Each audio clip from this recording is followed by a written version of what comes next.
Hi cooking lovers, welcome to our channel. ఇప్పుడు మనకి బజార్లో కాలీఫ్లవర్లు ఎక్కువగా దొరుకుతున్నాయి కదండి. కాస్ట్ కూడా తక్కువే. ఎప్పుడు కాలీఫ్లవర్ తోటి మనం కూర పచ్చళ్ళు అవి చేసుకుంటూ ఉంటాము. అలా కాకుండా కాలీఫ్లవర్ 65 చేసుకుంటే సాంబార్లోకి సైడ్ డిష్గా బాగుంటుంది. పిల్లలు కూడా చాలా ఇష్టంగా తినేస్తారు. చాలా ఈజీగా కూడా చేసేయచ్చు. ఈ కాలీఫ్లవర్ 65 ఈజీగా ఏ విధంగా చేయాలో చూపిస్తాను రండి.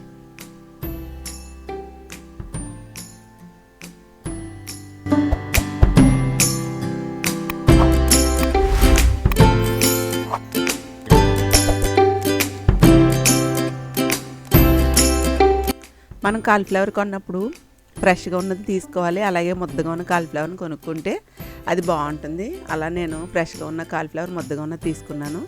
అవి కాళ్ళు అవి తీసేసి ఇలా పెద్ద ముక్కల కింద కట్ చేసి పెట్టుకున్నాను. ఒక బౌల్లో వాటర్ తీసుకుని ఈ వాటర్లో ఈ కాలీఫ్లవర్ ముక్కలు 2-3 సార్లు శుభ్రంగా కడిగేయాలి. ఇప్పుడు 1 లీటర్ వరకు వేడి నీళ్ళు పెట్టుకుని అందులో కొద్దిగా పసుపు, కొద్దిగా సాల్ట్ వేసి బాగా సలసలమని మరుగుతున్నప్పుడు ఈ కాలీఫ్లవర్ ముక్కలు అందులో వేసేసి 1 నిమిషం వాటర్లో మరిగించి స్టవ్ ఆఫ్ చేసిన తర్వాత వేడి నీటిలో 5 నిమిషాలు ఉంచాలి.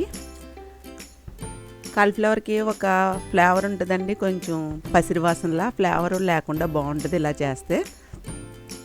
స్టైనర్లో వేసి వాటర్ అంతా వడబెట్టేసిన తర్వాత ఒక పళ్ళెంలో వేసుకుని ఇందులో సరిపడా సాల్టు, కారం, 2 స్పూన్లు నేను శనగపిండి వేసాను, 2 స్పూన్లు కార్న్ఫ్లవర్ వేసాను, 2 స్పూన్లు నేను బియ్యం పిండి వేసాను, 1/2 టీ స్పూన్ అల్లం వెల్లుల్లి పేస్టు, 1/4 టీ స్పూన్ మసాలా పొడి, 1/4 టీ స్పూన్ వేయించిన జీలకర్ర పొడి, చిటికెడు ఫుడ్ కలర్ వేస్తున్నానండి. అది ఆప్షనల్. నేను కాలీఫ్లవర్ ముక్కల్లో కొద్దిగా ఎక్కువగా పసుపు వేసేసాను. ఇవన్నీ కూడా ఈ పిండ్లన్నీ కూడా కాలీఫ్లవర్కి పట్టేలాగా కలుపుకోవాలి. కాలీఫ్లవర్ ముక్కలు మనం వాటర్లో వేసి తీసాం కదండి, ఆ తడి సరిపోద్ది. ఇందులోకి 2 రెమ్మల కరివేపాకు, అలాగే 2 పచ్చిమిర్చిని కూడా చిన్న ముక్కల కింద కట్ చేసి వేస్తున్నాను. మనం మరలా నీళ్ళు పోయాల్సిన అవసరం ఉండదు. ఆ తడికే మనం వేసిన శనగపిండి, కార్న్ఫ్లవర్, వరిపిండి 3 కూడా దానికి అత్తుకుంటాయి ఆ తడికే. ఇప్పుడు డీప్ ఫ్రైకి ఆయిల్ పెట్టి ఆయిల్ మరిగిన తర్వాత కార్న్ఫ్లవర్ ఇవన్నీ కలిపినటువంటి కాలీఫ్లవర్ అందులో వేసేసి మీడియం ఫ్లేమ్లో ఫ్రై చేయాలండి. హైలో పెట్టేయకూడదు. మీడియం ఫ్లేమ్లో నిదానంగా కొంచెం టైం పడుతుంది.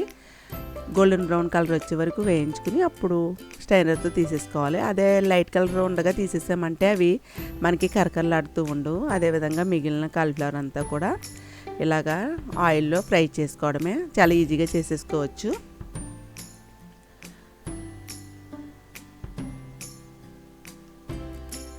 ఇది రసంలోకి, సాంబార్లోకి సైడ్ డిష్గా చాలా బాగుంటుందండి. పిల్లలకి వట్టినే పెట్టినా కానీ తినేస్తారు.